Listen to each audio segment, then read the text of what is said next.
미술을 즐겁게 풀어주는 레츠차트의 대원쌤입니다.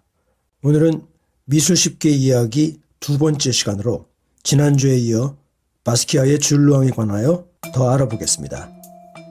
마치 벽에 낙서를 막 한 것 같아요. 네, 맞습니다. 사실 바스키아도 뉴욕의 길거리 벽에 그림을 그렸습니다.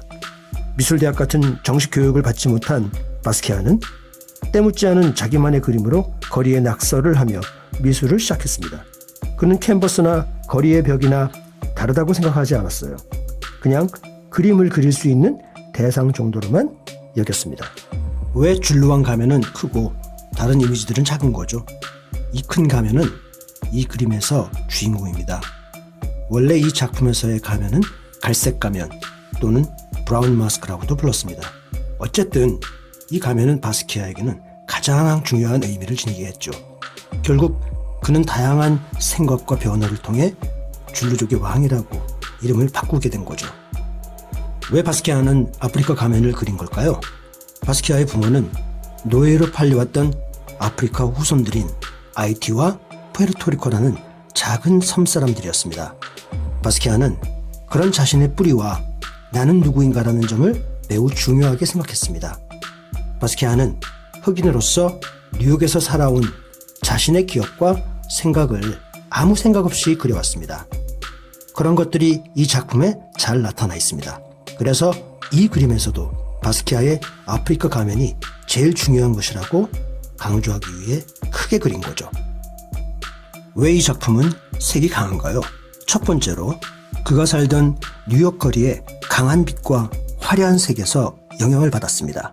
자동차, 간판, 광고 포스터와 엄청나게 많은 사람들로 매우 복잡함을 느낄 수 있습니다. 작가는 또한 강한 색의 대비를 표현하고자 노력을 했습니다. 결국 다시 정리하자면 바스키아는 백인들의 세상에서 흑인이었던 그가 파워를 가지고 복잡하고 화려한 도심의 사회에서 왕 같은 그런 존재가 되고 싶다는 자신의 감정을 표현하려고 한 것입니다. 이 작품은 뭔가 아무 생각 없이 그린 것 같습니다. 이 그림을 보면 어린아이가 아무 생각 없이 그린 것 같이 보입니다. 물론 그렇게도 볼 수 있습니다.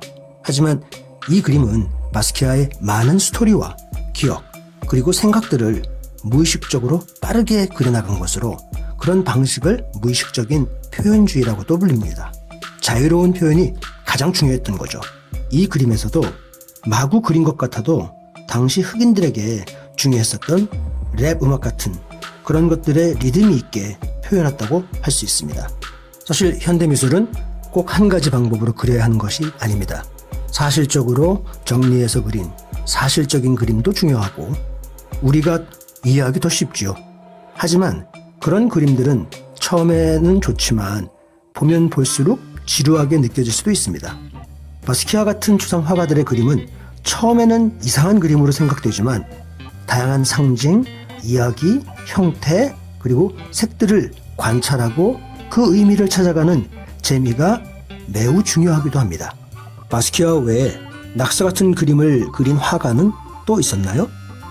예, 꽤 많았고 지금은 더 많죠. 그 중에 키스 헤링이 가장 유명합니다. 키스 헤링은 바스키아와 같은 시대에 살던 절친이었습니다. 키스 헤링은 주로 지하철이나 골목 등에서 그만의 특유의 낙서를 그린 것으로 아주 유명합니다. 이 둘은 서로의 공통점이 많았는데요. 둘 다 같은 시대의 같은 도시의 길거리에서 낙서를 그린 화가들이었습니다. 그리고 서로의 작품 세계를 존경하게 됐고 영향을 주기도 했습니다. 또한 안타깝게도 아주 젊은 나이에 사망한 것까지도 같았습니다. 그리고 또 한 사람, 바스키아에게 중요했던 사람은 바로 팝아트의 아버지로 불리우는 앤디 워홀입니다.